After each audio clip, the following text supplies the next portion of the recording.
Bueno, muy buenos días a todos. Como siempre, para mí es un placer estar aquí detrás de esta pantalla, brindándoles algunos conceptos que espero les puedan ser de utilidad en su diario vivir. Eh, Como siempre, muchísimas gracias a ustedes por participar. Recuerden que este webcast, este y todos los webcasts que hacemos son preparados para ustedes, entonces saquen el jugo de la mejor forma. Si todas las preguntas e inquietudes que tengan, pues por supuesto las pueden realizar. Recuerden que si al finalizar la sesión ustedes desean el material, las cosas que vamos revisando, pues pueden escribirme a julian.melendez@softwareshop.com y ahí vamos, pues les resuelvo la medida lo más pronto que pueda, lo más rápido que pueda, digamos, contestar los emails. Les estaré solucionando algunas inquietudes si está a mi alcance y enviándoles el material necesario. Bueno, eh, listos. Entonces, habíamos quedado la sesión del día de ayer. ¿Será que se desconfiguró el audio? Miremos.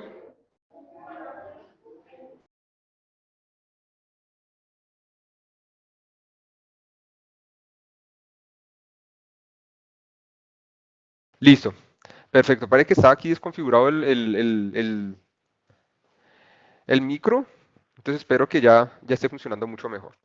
Les recuerdo, por favor, que por favor las inquietudes, porfa, me las escriban vía chat y no vía preguntas y respuestas, porfa.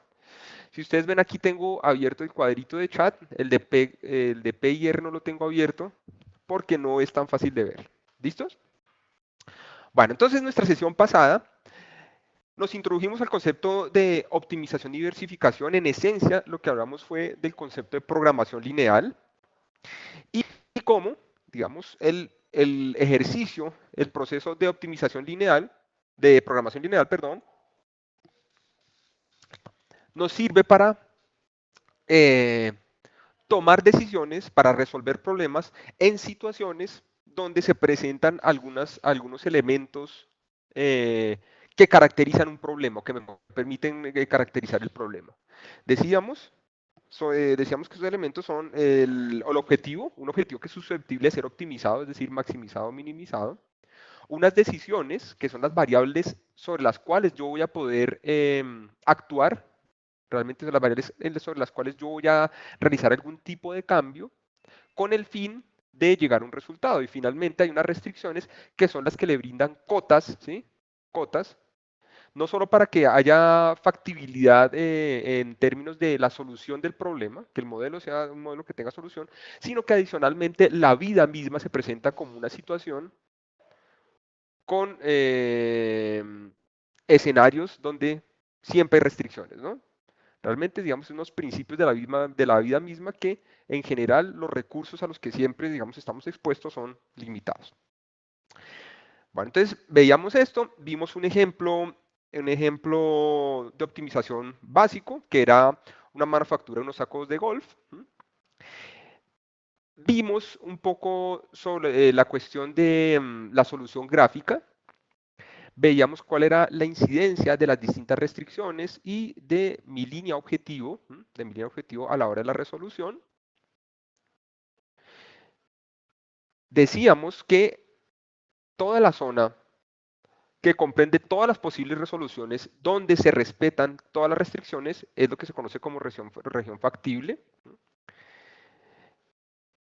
Y sobre esta región factible observábamos que realmente los puntos de optimización, dependiendo del ejercicio que vayamos a hacer, pues se van a ubicar en los vértices del problema, ¿no es cierto? En todos los vértices, en todos los puntos es donde yo voy a poder alcanzar en realidad puntos óptimos. Bueno,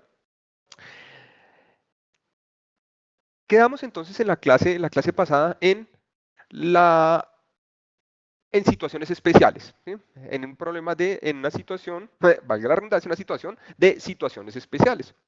¿Y qué son las situaciones especiales que pueden llegar a presentarse en un problema de optimización? Una primera situación especial. Recordemos que lo que habíamos dicho es que hasta el momento en un ejercicio de optimización, en un ejercicio de este tipo que solo tiene dos variables de decisión, que fácilmente lo podemos representar en un plano cartesiano, pues la solución gráfica es bastante didáctica. En la medida que tengamos más de dos decisiones, pues ya se vuelve, digamos, no útil la visualización gráfica. Bueno, entonces en esta situación donde tenemos dos decisiones, un objetivo y no me acuerdo cuántas restricciones teníamos, una, dos, tres, cuatro restricciones, ¿m? Una que correspondía a cada proceso necesario para la elaboración de los sacos de golf. ¿M? Veíamos pues que la optimización se encontraba en una combinación de más o menos eran como 450 sacos y 250. ¿M? Y era en este punto, en este vértice y solo en este, donde yo podía obtener la máxima utilidad. ¿De acuerdo? Bueno, pero dependiendo de la forma como estén configuradas las restricciones y la forma como esté configurada mi función objetivo, recuerden, vuelvo y digo, en este caso son dos variables, ¿sí? Entonces yo los puedo representar a través de líneas rectas.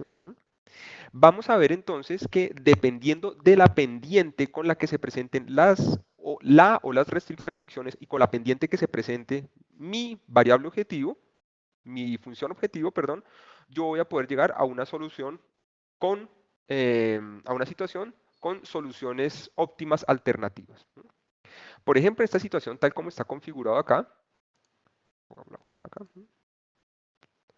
ustedes observarán que esta línea no es tangente a un punto, sino que precisamente colinda con toda esta frontera acá. ¿Sí ven? Toda esta frontera entre 4 y 3. Cualquier punto, entonces, cualquier punto comprendido entre 4 y 3 puede ser una solución óptima. ¿Listos? ¿Cuál es la ventaja de tener realmente, o mejor aún, ¿realmente es un problema tener soluciones óptimas? No, por el contrario. En ejercicios de programación lineal, cuando llego a soluciones con alternativas, con soluciones óptimas alternativas, pues normalmente se configura como una situación deseable para los tomadores de las decisiones porque significa que pueden haber distintas combinaciones de variables decisorias que les permiten llegar a la optimización de su objetivo. El problema, digamos, normalmente el problema que se puede presentar es que computacionalmente, el modelo no converja hacia una única respuesta, ¿no es cierto? O sea, matemáticamente no pueda llegar a una respuesta, ¿sí? Pero ahí está, ¿sí? Ahí está. La respuesta estaría entre cualquiera de estos puntos. Bueno, ¿qué otra situación especial puede presentarse? Cuando se presenta inviabilidad en la solución del módulo.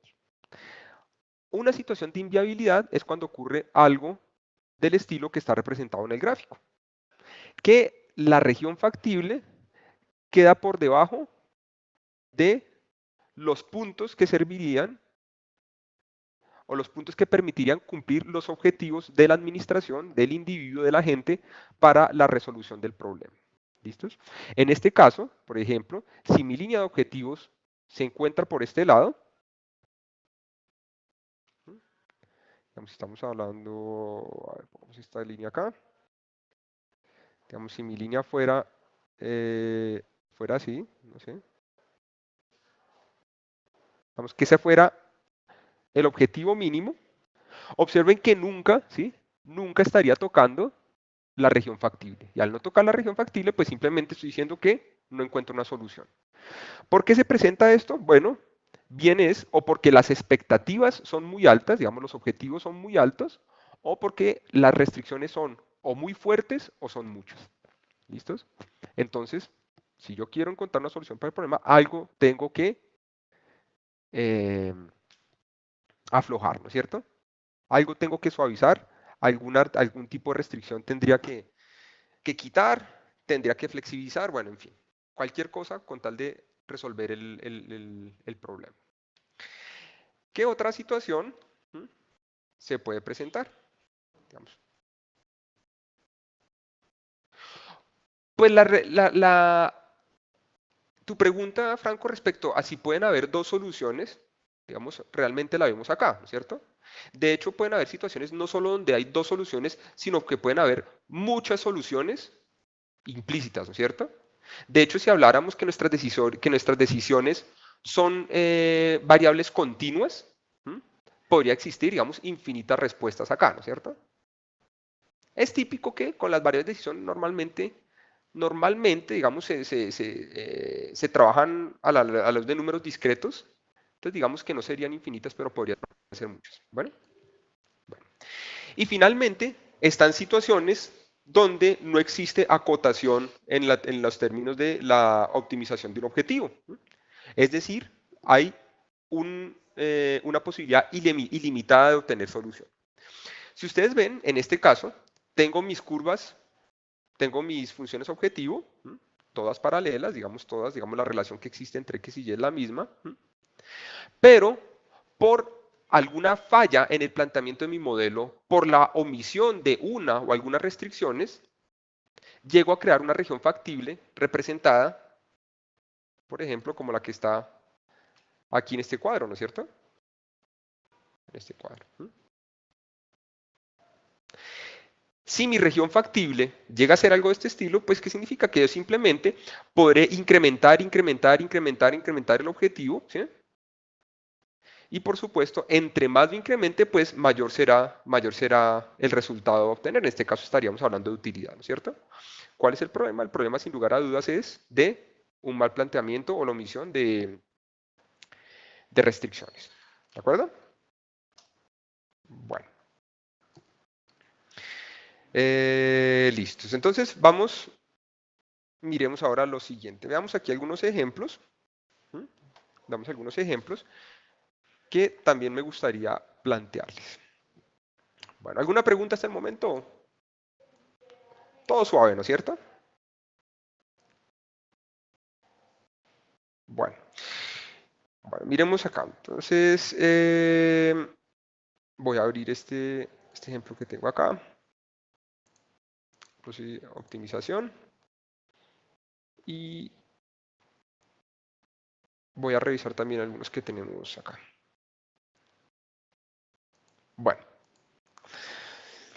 Bueno, como les decía, este es el modelo que hicimos la clase pasada. Era un modelo de producción, ¿sí? Un modelo de producción donde mi interés era maximizar la utilidad total. ¿Listos? Siempre les decía, y vuelvo y lo recuerdo hoy, el reto real detrás de un ejercicio de toma de decisiones y solución de problemas está en la elaboración del modelo matemático, en la elaboración del modelo numérico, ¿no es cierto? Es decir, en lograr representar esa situación abstracta, esa situación descriptiva, esa situación cualitativa en números, en ecuaciones, para poder llegar a un resultado. ¿Listos? Ese es el real reto. Ahorita pues me gustaría ponerlos en el reto, ¿sí? Que asuman el reto y ustedes hagan el siguiente modelo. ¿Listos? Porque vamos a ver que la resolución es sumamente fácil. ¿Se acuerdan? Simplemente voy a hacer aquí una cuestión. Ya este modelo aquí lo tengo montado.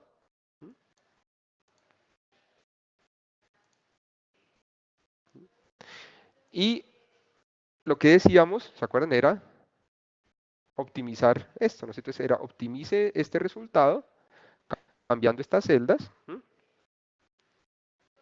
teniendo estas restricciones, ¿no es cierto? Que esto sea menor o igual que esto, ¿no es cierto?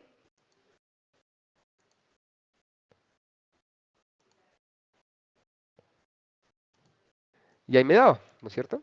Decíamos que eran 542 bolsas estándar y 248 de lujo.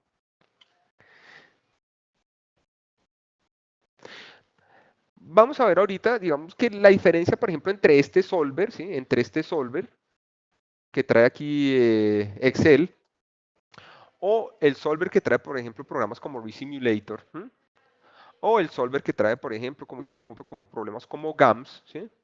Realmente está, digamos que es lo mismo, ¿no es cierto? Si tú me preguntas por la parte de simples, por toda la parte de programación lineal es lo mismo, ¿no es cierto?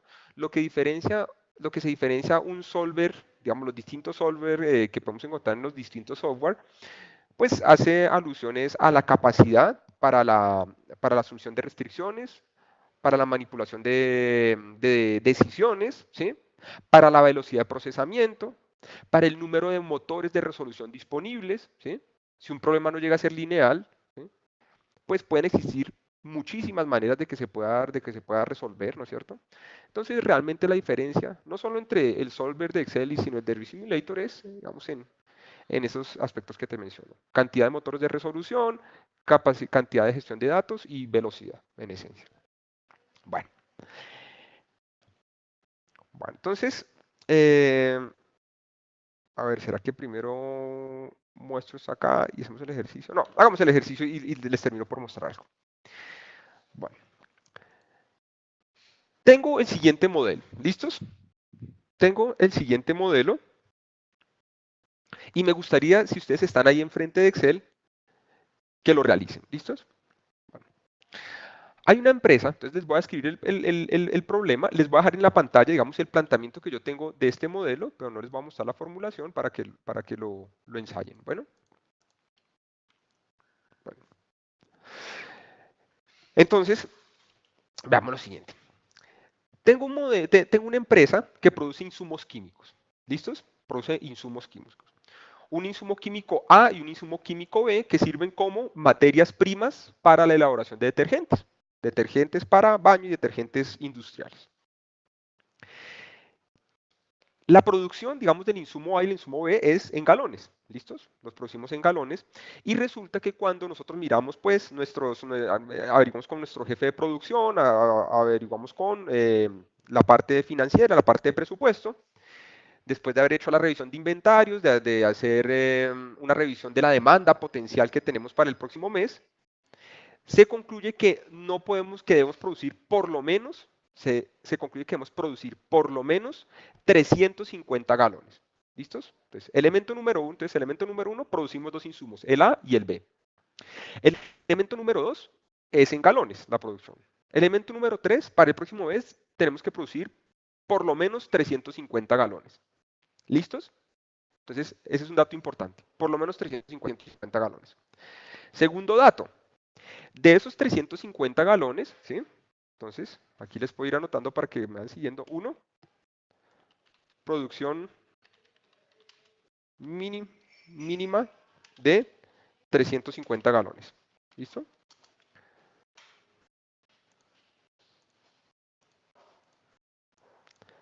Dos, una producción especial para un cliente importante de nosotros, que nos dice que requiere 125 galones del producto A. ¿Listos? Ese es otro elemento que hace parte del problema. Tenemos que producir 350 mínimos y adicionalmente tenemos que satisfacer que mínimo debemos producir 125 para el cliente A. Resulta que la producción de cada galón de estos demanda un tiempo, ¿sí? Un tiempo de producción. Y en el caso del producto A, entonces en el caso del producto A, entonces el producto A demanda 2 horas, ¿sí? 2 horas, 2 horas por galón. Y el producto B demanda 1 hora por galón. ¿Listo? Esos son los requisitos. Resulta que por la capacidad instalada, por el capital, nuestra maquinaria, nuestro capital humano que tenemos para trabajar esto, solo tenemos 600 horas disponibles en planta. ¿Listo? No tenemos más.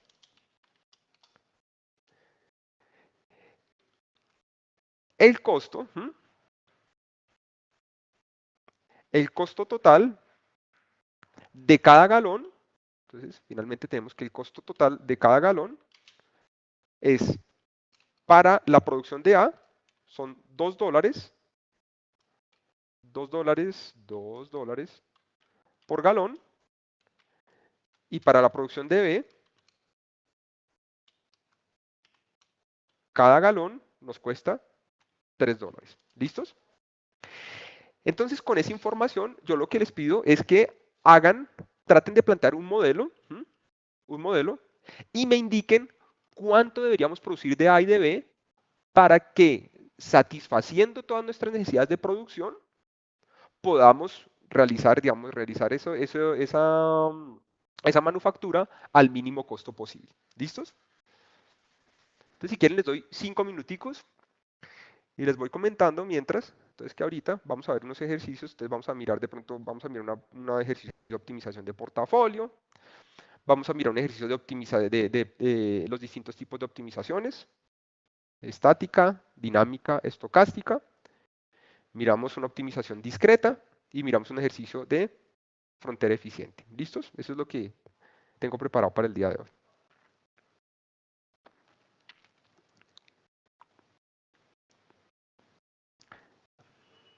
¿Listo? ¿Les quedó claro el contexto de este problema de producción?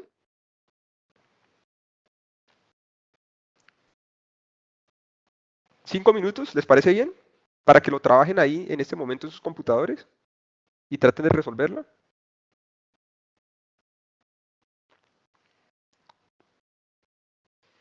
Bueno, acuérdense que el solver lo pueden encontrar aquí en la pestaña de datos.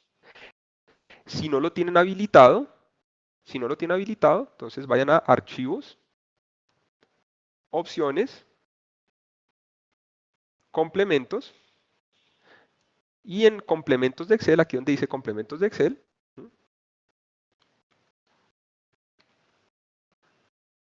aquí en complementos de Excel,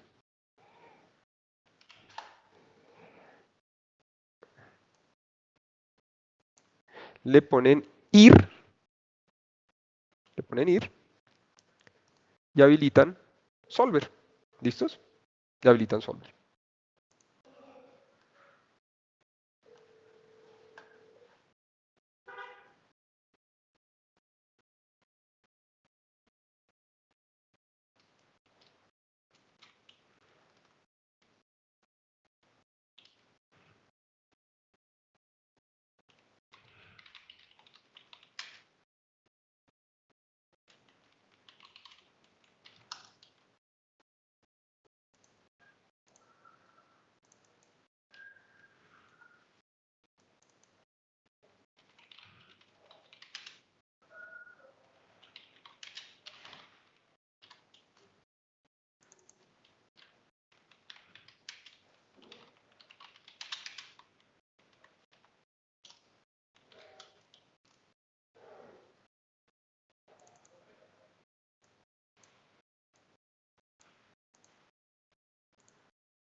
Y recuerden que aquí en el solver, ¿sí?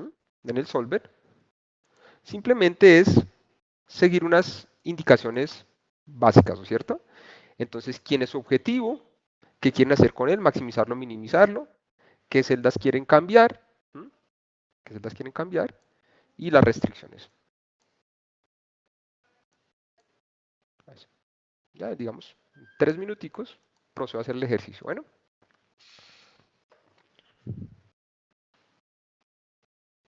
Cualquier inquietud que vayan teniendo me la pueden manifestar vía chat. ¿Listo?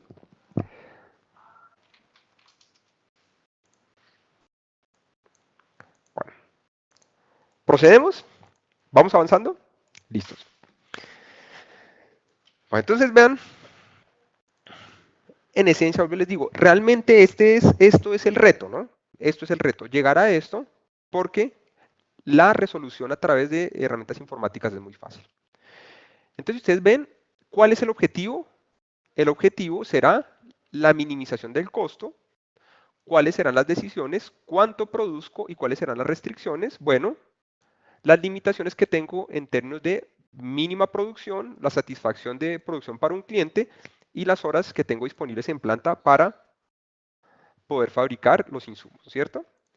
Sé que cada galón cuesta $2 en el caso de A y $3 en el caso de B, entonces yo sé que el costo total de A será el producto de A el número de galones por su costo, y en el caso de B, el número de galones por su costo. El costo total, como les decía, es la sumatoria. ¿Listos? Las restricciones, entonces me dice la sumatoria de los galones producidos, es decir, esta sumatoria, debe ser por lo menos 350. Resulta que adicionalmente lo que produzca A tendrá que ser por lo menos 125. Sí, creo que esa es la respuesta, Miguel. 250 y 100. Bueno, vamos a verlo. Sí, creo que esa es la respuesta. 125. Y en horas disponibles tenemos que son 2 horas para producir A y 1 para producir B. Luego la sumatoria de horas será lo que produzca de A por 2 más lo que produzca de B por 1, ¿no es cierto? Y eso tendrá que ser menor o igual a 600 horas. Estas restricciones son restricciones que le dan, digamos, que nos permiten no llegar a obtener respuestas triviales. Es decir, es un ejercicio de minimización, entonces es probable que un resultado óptimo podría ser producir menos 50 galones de A y menos 20 galones de B, pero pues, digamos la producción negativa no tiene sentido en la vida real, entonces probablemente sea necesario agregar estas restricciones que brindan sensatez a la respuesta, ¿no es cierto? Entonces, lo que produzca de A tendrá que ser mayor o igual que 0 y lo que produzca de B tendrá que ser mayor o igual que 0. Entonces, implementamos, vamos a Solver, ¿sí? Le vamos a decir, ¿cuál es mi objetivo? El costo total de producción. Muy bien. ¿Cuáles son mis decisiones? Bueno, quiero cambiar esta y esta. ¿Sí? Las puedo seleccionar una por una, simplemente las sombreo todas. ¿Y cuáles son las restricciones? Lo interesante de Excel es que yo puedo, digamos, o yo meto una por una, o si tengo una estructura, digamos, si le echo así como en columnas, organizadito, tal como lo tengo acá, puedo simplemente decirle entonces todas estas, ¿sí? En este caso, ¿sí? Que comparten que son mayores e iguales, ¿sí? Le digo, tiene que ser mayor que esta restricción,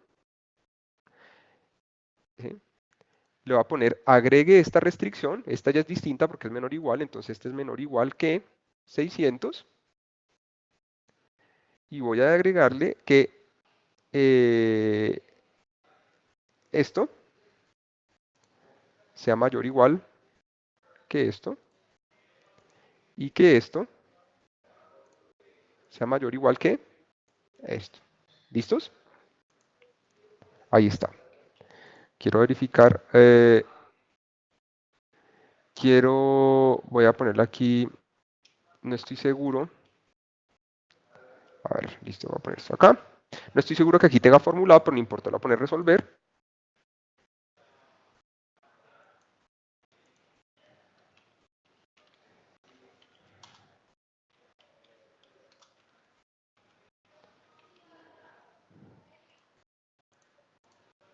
Y voy a revisar a ver si lo tenía en maximizar, ¿no es cierto? Lo tenía en maximizar, entonces aquí pues esto era un error operativo, ¿sí? Riesgo operativo, voy a poner aquí minimizar. Voy a dejar esto aquí en 1 y voy a poner aquí solver, que sea minimizar. Ahí están mis restricciones. ¿Y qué pasó? No convergió. Auxilio. Bueno, D4,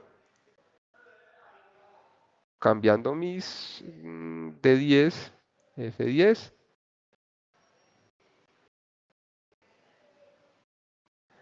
D11. Ah, es que ya sé qué pasó. Esto porque me quedó una letra acá. ¿Listo? Listo. Vamos a resolver. Y ahí está. ¿Mm? La combinación óptima de resultados de producción es produzca 250 de A y 100 de B. Eso le garantiza, primero, uno, que mínimo va a producir la cantidad necesaria, la cantidad que tengo que producir para poder cumplir el presupuesto. Dos, que voy a cumplir el requerimiento del cliente. Tres, que voy a respetar las horas máximas que tengo en planta. Cuatro, que tanto A como B son resultados, digamos, posibles, no son resultados triviales. Y lo más importante de todo, que esto lo voy a lograr a costa del menor costo posible, ¿no es cierto? El menor costo total de producción. Bueno, ¿listos? Bueno, miremos aquí algunos otros ejemplos. Entonces, miremos, por ejemplo, voy a tomar aquí algunos de simulador de riesgo. Voy a abrir algo aquí de simulador de riesgo. Voy a cerrar este. Voy a poner, sí, guardémoslo. Ahorita vuelvo y lo abro. Y voy a abrir aquí algunos ejemplos que me sirven también para visualizar lo que estamos trabajando. Voy a abrir este que dice optimización continua.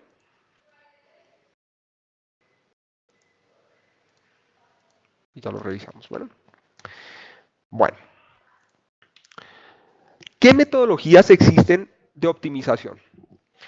Cuando yo hablo de optimización, realmente yo puedo hablar de tres escenarios de optimización. Uno, que es la optimización estática, otro que es la optimización dinámica y otro que es la optimización estocástica. ¿Cuál es la diferencia entre uno y otro? Bueno, en pantalla podemos observar las diferencias. Cuando nosotros hablamos de optimizaciones estáticas, estamos hablando primero de modelos donde no se corren simulaciones. Al no haber simulaciones, si nosotros recordamos un poco lo que veíamos para allá cuando veíamos simulaciones de Monte Carlo, lo que estamos diciendo implícita y explícitamente es que las entradas de los modelos son estáticas, es decir, no cambian, y si no estamos considerando variables que tengan cambios, pues lo que estamos diciendo es que el modelo se conoce perfectamente y que no hay incertidumbre detrás de eso. No hay incertidumbre. La mayoría de veces vamos a ver que eso no es totalmente sostenible, ¿no? En escenarios de la vida real, en resolución de problemas de la vida real. Bueno. Algo muy importante es que la optimización estática normalmente debería ser siempre el primer paso para la elaboración de modelos de optimización avanzados. Por ejemplo, modelos de optimización de corte dinámico, de corte estocástico. ¿Por qué? Porque al realizar previamente un modelo de optimización estática, lo que estoy revisando, lo que estoy visualizando, de alguna manera lo que estoy es garantizando que esos modelos que voy a hacer un poco más elaborados tienen solución. ¿Listos? Si no encuentro solución en un modelo estático, mucho menos lo voy a encontrar en un modelo dinámico o estocástico. Bueno, la optimización dinámica también se conoce como modelos simulación-optimización. Es un modelo donde combino simulación y optimización. Entonces, implícitamente hacemos que si hay simulación, es porque hay entradas, ¿sí? Hay entradas en el modelo que son dinámicas, es decir, hay algunas variables que cambian. Y si estas variables cambian, es porque nosotros estamos considerando que hay incertidumbre. ¿Listos? Bueno, entonces, vamos a ver que la optimización dinámica consiste en un ejercicio donde primero hago simulación, la simulación llega a algunos valores y a partir de esos valores se genera la optimización. Nos queda la optimización estocástica, que es, digamos, una versión de optimización dinámica, podríamos decir que todo lo anterior, con la diferencia que tanto la simulación como la optimización se realizan varias veces. Entonces, en la optimización estática es optimización, en la dinámica es hago una simulación con n ensayos, y en la optimización estática, entonces hago una simulación con n ensayos y luego replique tantas optimizaciones. ¿Listos? Si hay simulación, significa que hay variables aleatorias, entonces hay variables que cambian, hay incertidumbre, pues es la justificación para que cambien estas variables, y un elemento que se desprende, digamos, de la optimización, digamos, no solo la optimización estática, ¿no? En realidad esto lo tengo que corregir acá, porque esto daría alusión que la optimización estocástica solo proviene, la frontera eficiente solo proviene de acá. En realidad la frontera eficiente puede generarse para cualquiera de los escenarios. Y en la frontera eficiente lo que nosotros estamos hablando es de la posibilidad de mirar incrementos marginales, ¿no es cierto? Los incrementos marginales es lo que se conoce muchas veces como la evaluación de los precios sombra, ¿no es cierto? ¿En cuánto cambia mi resultado ante cambios en las restricciones? Este concepto de frontera eficiente en el contexto de gestión de portafolios, de acuerdo pues con lo expuesto por Markowitz, sería, digamos, sería el equivalente a mirar qué pasa con la relación retorno-rendimiento si yo hago cambios pequeños en las desviaciones estándar. Es decir, ¿qué pasa si admito más riesgo dentro de los activos de mi portafolio dentro del resultado? ¿De qué manera esos resultados se ven afectados? Bueno, entonces, eh, entonces, entonces les voy a mostrar aquí un primer ejercicio de optimización estática. Esto lo va a hacer aquí desde RISC. Vean ustedes que, por ejemplo, en un programa como el Solver de Excel, solo tengo la posibilidad de realizar estáticos. ¿Listos? Entonces, voy a utilizar este ejemplo, que es la construcción de un portafolio. Este es un portafolio con 10 activos. Aquí está el rendimiento, aquí está la volatilidad. No me acuerdo, créanme que ya no me acuerdo si esto lo vimos la clase pasada. Si utilicé este ejemplo, bueno, no importa. Estoy seguro que no vimos lo de dinámico y lo de estocástico. Tengo los rendimientos, la volatilidad y tengo la asignación de pesos. Como restricciones, tengo aquí algunas cuestiones que podríamos llamar administrativas. Mínimo invierto el 5% del 100% de mis recursos en un activo y máximo el 35%.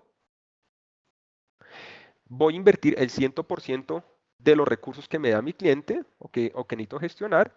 Y mi objetivo será maximizar la relación retorno-riesgo, el índice de Sharpe, ¿no es cierto? Es decir, ¿cuál es la máxima rentabilidad que obtengo al mínimo riesgo posible? Entonces, una vez dejo montado, digamos, simplemente pues yo monto estas cuestiones en el RISC de manera muy similar a como lo hicimos en Excel. Y aquí selecciono qué tipo de optimización quiero realizar. Bueno, pregunta. En este modelo, tal como está, fíjense en esta parte, fíjense en esta parte, ¿tendría sentido hacer una optimización dinámica? No contextualmente, digamos, en términos de cómo tengo planteado esto acá. Estos son valores fijos, estos son valores fijos. ¿Tiene sentido acá hacer una optimización dinámica? En este modelo, tal como está planteado, ¿hay incertidumbre inmersa?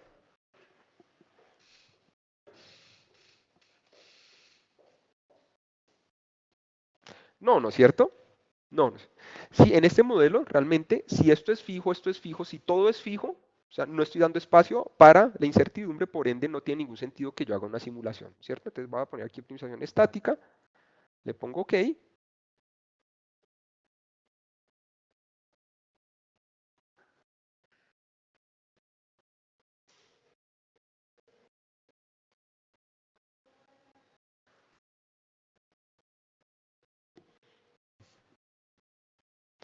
Y aquí me muestra cuál es el resultado, cuál es la combinación óptima de, en este caso, cuánto debo invertir, cuánto de los recursos debo invertir en cada activo, con el fin de obtener el portafolio que me brinda el mayor rendimiento al mínimo riesgo.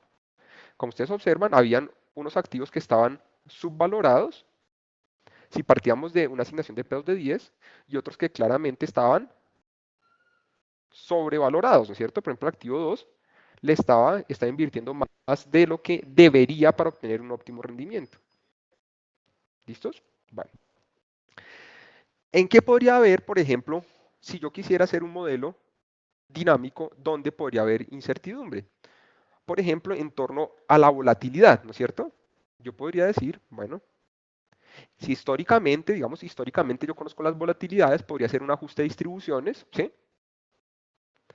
Y podría decir, por ejemplo, aquí yo voy a asumir cualquier distribución, realmente, cuando manejo, por ejemplo, cifras financieras, me es muy fácil conseguir historia. Y digamos que la historia me dio precisamente que era una distribución normal, ¿sí? Con esto, una media de 0.12, ¿sí? Y una desviación estándar de 0.02, digamos. ¿Listo? Y digamos, para nuestro caso, para nuestro ejemplo, digamos que todas las volatilidades de los 10 activos se comportan de la misma manera. Probablemente es un supuesto poco realista, pero me sirve para mostrarles qué es la optimización dinámica. Entonces, si ustedes observan, En este caso ya tengo incorporado incertidumbre, es decir, realmente no tengo certeza de cuál va a ser la volatilidad anualizada para cada activo. Entonces le asigno una distribución de probabilidad, seguramente de acuerdo a una historia observada. Es decir, que me realizo una optimización dinámica y aquí lo que le voy a indicar es cuántos ensayos yo quiero que me realice para la simulación. Acuérdense que en realidad una simulación mínimo debería realizarse con 10.000 ensayos, ¿no es cierto? Mínimos para que, digamos, el error de pronóstico no sea tan alto. A partir de 10.000, digamos, ya se vuelve, digamos, bastante, si lo queremos ver así, bastante fiables los resultados que obtenemos.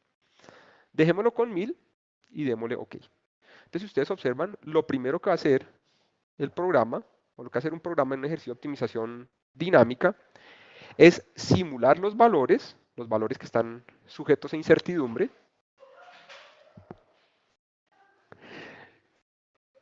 y una vez termine la simulación, va a ser la optimización. Aprovecho y les hago la siguiente pregunta. Cuando cada una de estas variables digo, simúlela, y le digo, haga 1000 ensayos, lo que va a mirar son 1000 variaciones distintas, ¿no es cierto? 1000 posibles resultados que están descritos por la distribución subyacente a cada variable. Cuando termine la simulación, sobre cuáles de estos valores, o cuáles de estos valores va a tomar el programa para hacer la optimización, porque al final de cuentas el programa va a hacer la optimización sobre algunos valores, ¿no es cierto? Sobre unos valores. ¿Qué valor? Entonces la pregunta es, ¿qué valor es este? Ese 1197.2005, estos valores que están acá, ¿a qué valor corresponden? De los 1000 escenarios que se generaron, ¿cuál de los 1000 valores es este que está acá? ¿Quién me ayuda con esa respuesta? Acuérdense, primero simuló. Exactamente, exactamente. No es el primero, no es el último. En realidad, lo que va a hacer es la optimización es sobre el valor esperado, es decir, sobre el valor promedio de las volatilidades simuladas a lo largo de los 1000 ensayos, ¿no es cierto? Entonces, es el promedio de 1000 volatilidades simuladas. ¿Listos? Pongo reemplazar y aquí obtener entonces la relación retorno-riesgo. Entonces, la optimización, los resultados de optimización serían estos, dados un valor esperado para la volatilidad para cada activo de tanto. Si ustedes ven, son muy parecidas porque el supuesto que involucré en cada una de estas celdas era exactamente el mismo, ¿cierto? Una distribución normal con una media de 0.12 y una desviación estándar de 0.02. ¿Listos? Bueno. Ahora, ¿qué sería un ejercicio de simulación estocástica? De optimización estocástica. Sería una situación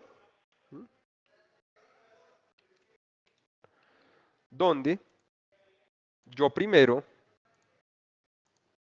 realizo una simulación con tantos ensayos como yo quiera, en este caso voy a poner 100, y un número determinado de optimizaciones. Entonces voy a decir 3, para que esto sea, que no se nos vaya toda la mañana. ¿Listos? Entonces primero simule, luego optimice, simule, optimice, simule, optimice, y con eso lo que uno esperaría es ir afinando los resultados, ¿no es cierto?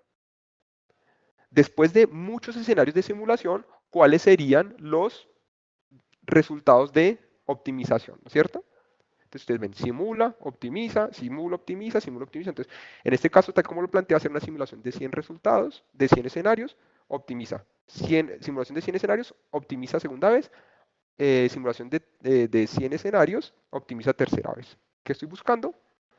Digamos, una afinación, si así lo queremos. Claro, digamos, para cada activo sale un resultado de optimización. Listo, entonces ya encontró algunos valores, convergió y me dice que después de n repeticiones, ¿sí? Y t optimizaciones, llego a una relación retorno-riesgo de 33692, ¿sí?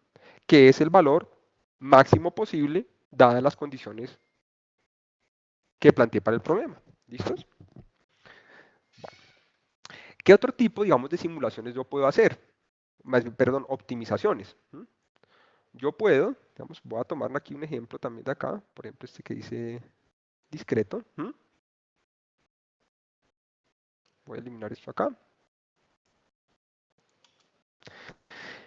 Y digamos que aquí tengo a ver, dice acá.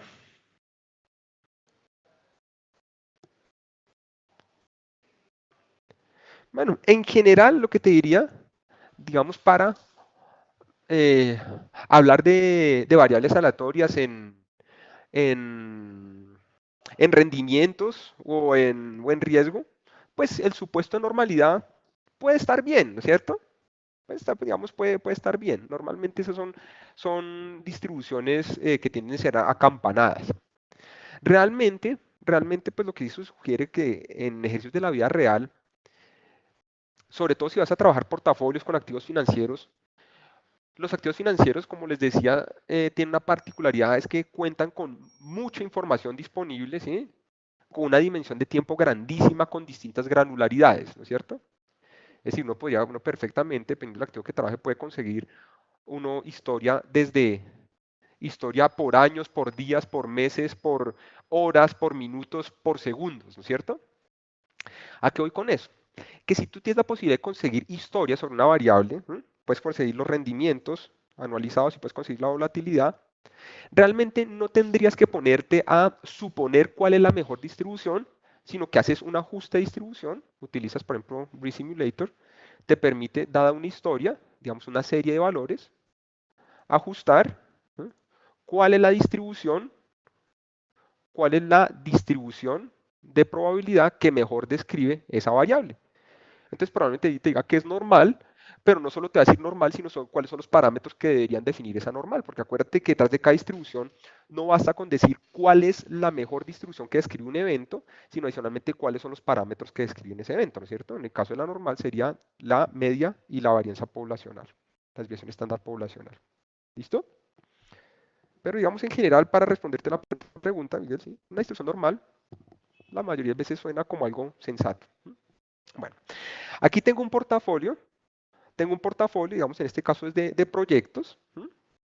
Digamos que el ejercicio es el mismo, maximizar la rentabilidad al mínimo riesgo, pero la cuestión aquí no está en asignar cantidad de dinero a invertir, como ocurriría en un portafolio de inversión de activos financieros, sino qué proyecto realizar, ¿no es cierto? ¿Qué proyecto realizar?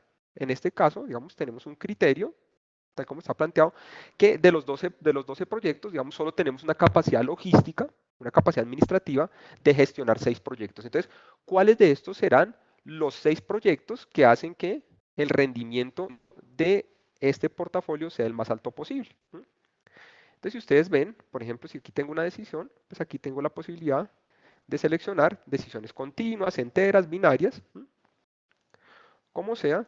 Entonces aquí hago mi optimización, en este caso estática.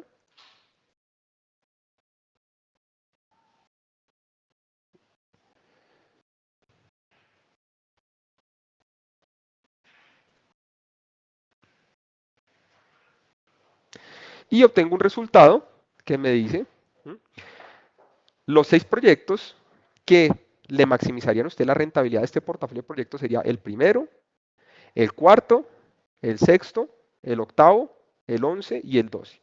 En los demás no invierta. ¿Listos? Bueno, ahora bien, ¿de qué manera, por ejemplo, yo podría hacer un ejercicio de frontera eficiente a través de optimización?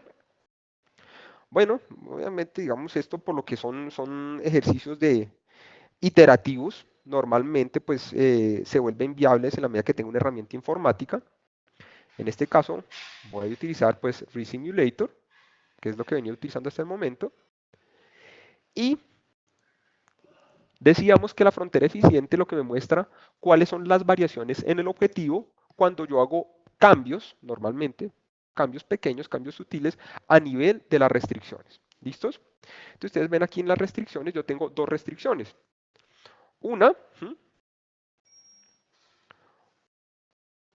de ellas es que el costo total del proyecto tiene que ser menor a $5.000 o a 5.000 millones, como ustedes quieran. ¿Sí? Y la otra restricción hace alusión al número de proyectos que puedo sostener. ¿Listos? Si, por ejemplo, yo selecciono, quiero mirar, por ejemplo, la frontera eficiente en el número de proyectos que emprendo. Entonces voy a poner acá, bueno, voy a asumir que mínimo a realizar 4, que máximo a realizar los 8 y que quiero que me mire, digamos, qué pasa cuando hago 4, cuando hago 5, cuando hago 6, cuando hago 7, cuando hago 8. Es decir, va a decir, cámbieme, míreme los resultados incrementando de a 1. Entonces lo voy a decir acá. Agregué esto como una restricción cambiante. ¿Sí? Bueno, esto digamos, esto es manejo de software. Y le voy a dar OK. ¿Listos? A ver, OK. Pongo OK. Corro la optimización.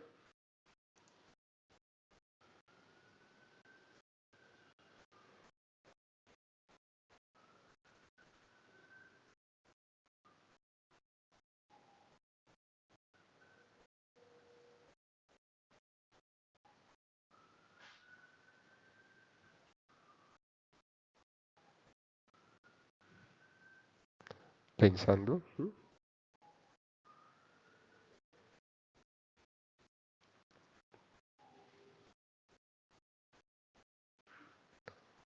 Y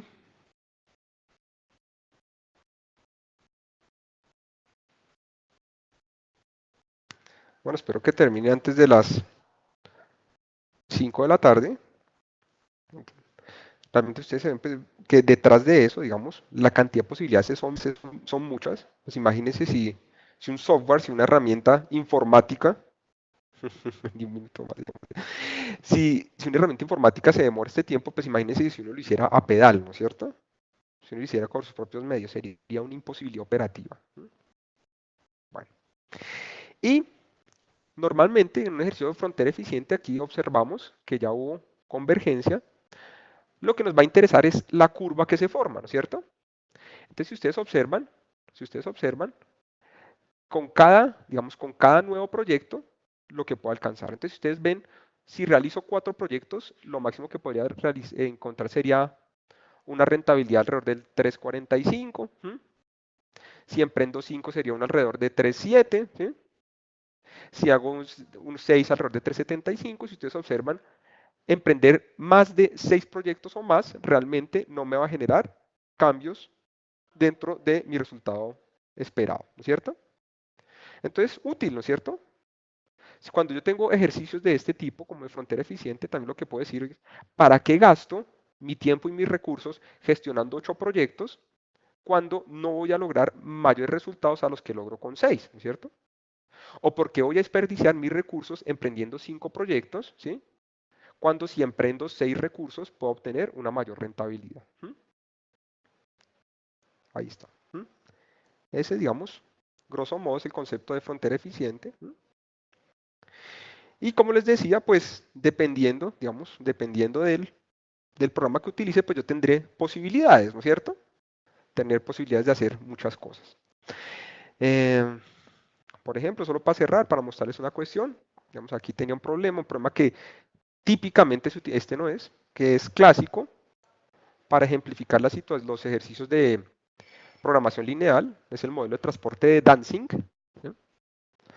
Que es un ejercicio donde tengo tres ciudades a las que tengo que llevar un producto, una cantidad determinada de producto, dos ciudades que es donde tengo las plantas de producción, unas cantidades mínimas que necesito proveer para cada ciudad, unas cantidades máximas que puedo fabricar en cada planta y el costo de producción y el costo de transporte que hay, pues dependiendo de las millas que separan una planta y una ciudad. Si ustedes ven, este es un problema un poco más complejo. Ya hay 3 ciudades, 2 sitios de planta de producción, ¿sí? 6 distancias distintas, ¿sí? Y necesidades distintas en términos de producción de plantas y de lo que se necesita colocar en cada ciudad. Esto lo podemos plantear con Solver, ¿sí? Pero igualmente les quería mostrar aquí simplemente, ese es un ejemplo, por ejemplo, que trae aquí GAMS, que es un programa especializado para para la optimización. Las posibilidades son todas, ¿no? Por ejemplo, con este programa, miremos aquí algo que sea es a Transportation Problem. Independientemente cómo se plantee, pues eso realmente no es un webcast de GAMS, pero independientemente cómo se plantee el modelo, yo siempre voy a llegar a lo mismo en un ejercicio de optimización y es a saber, a que me indique cuáles son los valores óptimos de algo, ¿no es cierto? En este caso, ¿a qué me llega? ¿A qué me llega? ¿A qué es lo que me lleva la resolución de este problema? Decirme que de Seattle, de la planta de Seattle, yo debería enviar 50 unidades para Nueva York. De la planta de San Diego debería enviar 275 unidades para Nueva York. De Seattle debería enviar 300 unidades para Chicago. Cero desde San Diego y para Topeka, en Kansas, debería enviar 275 desde San Diego y cero desde Seattle. Con esto que estoy haciendo, con esto estoy, uno, garantizando que estoy proveyendo la cantidad de producto que demanda cada ciudad. Dos, estoy respetando la capacidad de producción de cada una de las plantas. Y tres, que estoy realizando esta distribución de productos al mínimo costo posible. ¿Listos? Bueno, entonces no sé si tengan alguna inquietud, alguna pregunta.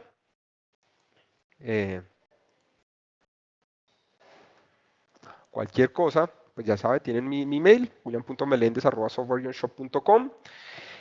El día de mañana vamos a continuar con la parte B. A quienes les interesan, les apasionan los temas de estadística y econometría, vamos a estar revisando el modelo de regresión lineal múltiple, la validación de los supuestos.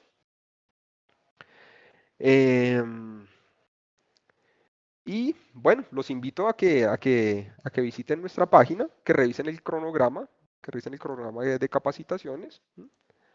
En la medida que hayan eh, temas de su interés, pues programen su tiempo, por ejemplo, para el próximo, hoy es 2, para el próximo jueves, vamos a tener un tema de optimización y diversificación y ya vamos a ver un poco, pues, ya digamos un poco más detallado. Ya hemos visto como la parte conceptual, vamos a ver algunas aplicaciones prácticas. ¿Listos? Tal vez pues en algunos paquetes ya especializados. Bueno, entonces, ¿listos? Bueno, muchas gracias. Les agradezco su amable atención. Les deseo un muy feliz resto de día y hasta la próxima.